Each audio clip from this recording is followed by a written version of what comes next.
And then I was like shifting into a different gear right now. We have friends over at Marvel that sent us the original audition footage of you. It'd be a lot cooler if you did. A lesser-known fact is that Cillian Murphy actually auditioned for Batman before the Scarecrow role ever came his way. You were in the Christopher Nolan Dark Knight films, playing the Scarecrow. I did not realize you auditioned to play Batman. Well, yes, amongst many other actors. Yeah. Yeah. It was obvious that Christian Bale was going to be Batman. At that time, it was clear, and he's such a magnificent Batman and Bruce Wayne. But I did get to, I think it was the Val Kilmer suit. I tried on, which they had to adjust. Let's take a quick look back at exactly how Cillian looked in the Batman suit. Who was with Falcone at the docks? Joe murdered my parents, and they deserve. Don't pretend you wanted to do this for them. But it's a weird thing. You put it on, you put the cowl on, and the voice drops. Yeah, sure. A couple of octaves. So that's it. You can't do the Batman voice without doing the Batman. Yeah. That's why I couldn't do it, because I'd be like, I'm Batman. They'd be like, no, you're not. Get out of here. Actors are always looking for a way to stand out in auditions, and Jason Momoa found his edge for Game of Thrones by doing something that hit close to home.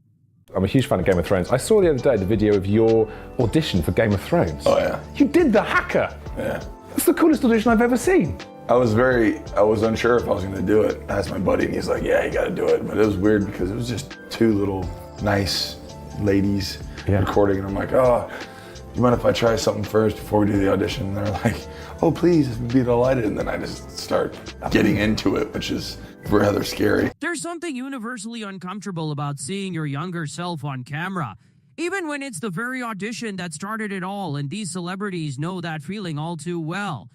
With thousands of tapes and hundreds of actors competing for Spider-Man, it was Tom Holland's spontaneous backflip that landed him the role. Go flip! Yeah! And looking back at it now, brings him right back to that pivotal moment. Oh! So I just wait before we get started. Hey, come on, stop! Wait, that's no starting. What? No, I got. Oh, okay. So a constant stream breath right to the truck. Yeah, it's me. No, Oh, that guy. Tom Hiddleston made a name for himself as the Norse god of mischief, but it's not commonly known that he first auditioned for Thor, and we have the footage. You were telling me backstage that when you auditioned for Thor, you actually auditioned for Thor. I did. Yes, I did. The remit was if you're over 6 foot and you've got blonde hair and, you can come and have a pop at it. So I actually auditioned. I never auditioned for Loki. I only ever auditioned for Thor. We have friends over at Marvel that sent us the original audition footage of you. This has never been shown. This has never been shown. And remember, you chose this for Outland. I think we can all agree that they cast the right actor. How do you feel about watching yourself, by the way? Oh my God, look at you!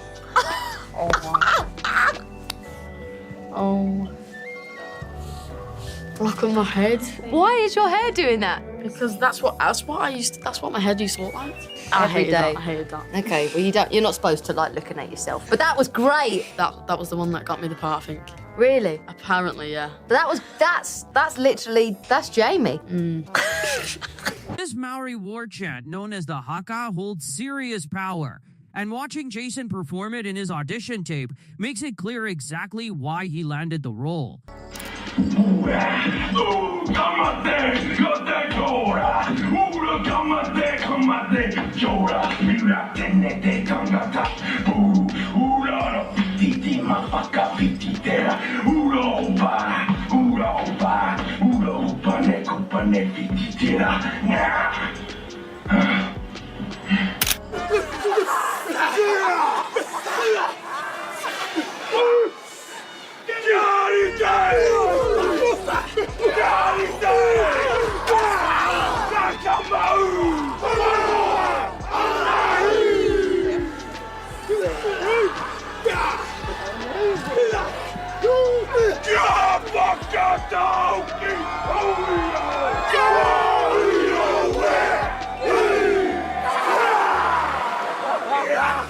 Leo thought his audition days were behind him until James Cameron made it clear that no one gets an exception, not even him. So Leo came in, of course, charmed everybody, myself included. He didn't know he was going to test. He came in, he thought it was another meeting to meet Kate. And I said, okay, so we'll just go in the next room. And he said, you mean I'm reading? And I said, yeah. He said, oh, I don't read. And I said, well, I shook his hand. I said, well, thanks for coming by. If I don't read, I don't get the part, just like that. And I said, oh, yeah. Come on, I'm not gonna f it up by making the wrong decision in casting, so you're gonna read or you're not gonna get the part. He's like, oh, okay. You know, he's like every ounce of his entire being is just so, negative, right up until I said action, and then he turned into Jack. I'm like, all right, he's the guy. Anne Hathaway had no idea what she was really auditioning for until she stepped into the casting room. Is it true that the audition was quite a tense process for you getting that role? No. Because I read somewhere that you were thinking it would be Harley Quinn. Oh, yeah, that part. Yes. I had this lovely Vivienne Westwood kind of, beautiful but kind of mad tailoring top with like stripes going everywhere. And I wore these like flat kind of jokery looking shoes. And I was just kind of trying to give Chris like these crazy little smiles. And then about an hour into the meeting, he goes, well, I'm sure I don't have to tell you this, but it's Catwoman. And I was like, shifting into a different gear right now. Instead of staying quiet, Lucas shared it on social media, and it dealt a real blow to the casting director's ego. The public response was overwhelmingly supportive and pushed that same director into issuing a direct apology, a clear sign of just how harsh this industry can be.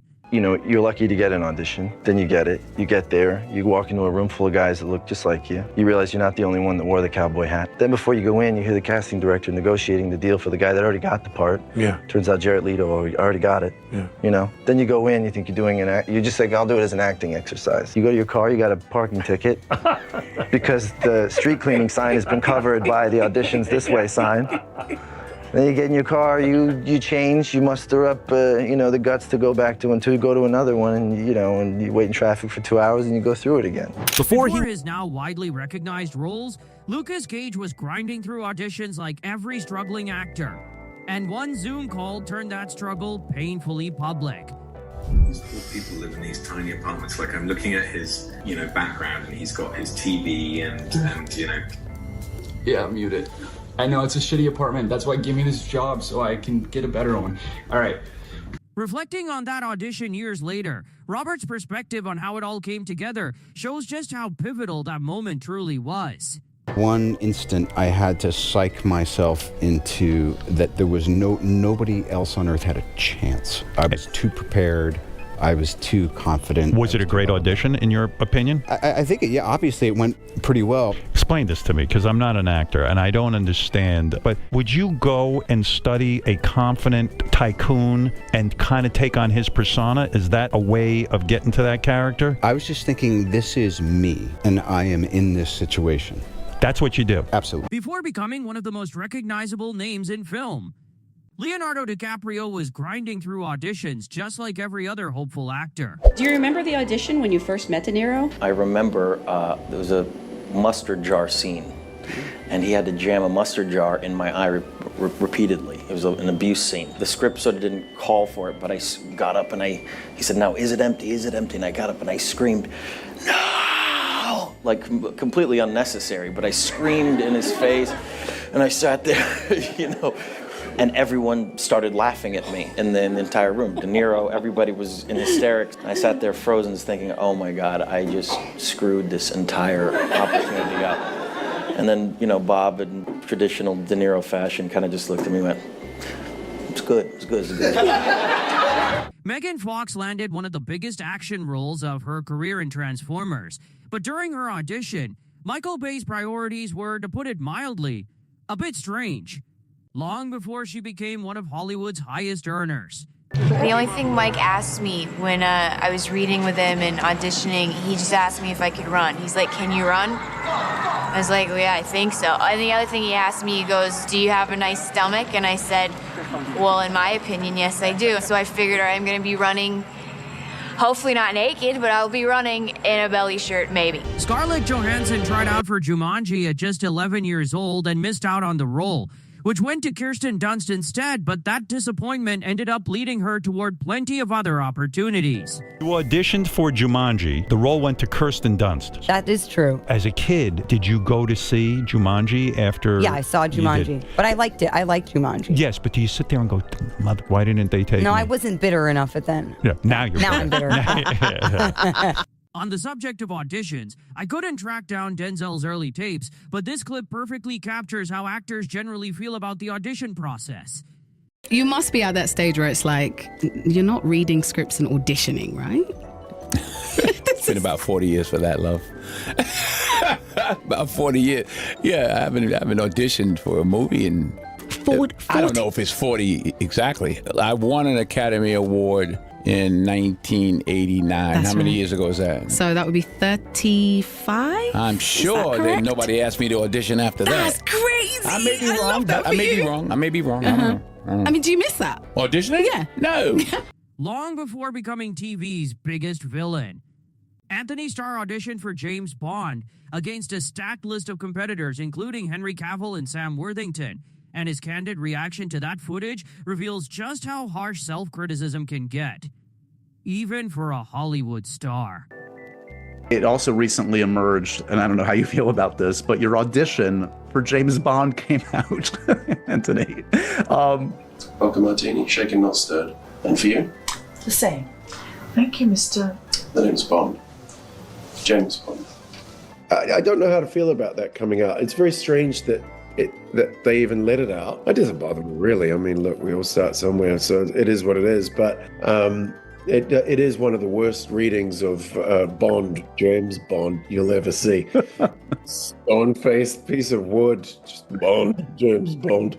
I'd started to develop this absolute terror of auditions, which I'm sure a lot of actors have, and I'd kind of could be so enthusiastic about something, and then the day of the audition, just my confidence would just entirely collapse. The same thing happened the morning of the Twilight audition. I used to live on my agent's couch at the time in her apartment, and she sent me the email exchange. It was like, I'm freaking out, I don't want to go to the audition anymore. And then underneath it saying, well, find a Valium in my bathroom. I'd never taken a Valium before. I just remember just feeling so glorious in the back of the taxi with the window open and just being like, wow, this is what I've been missing.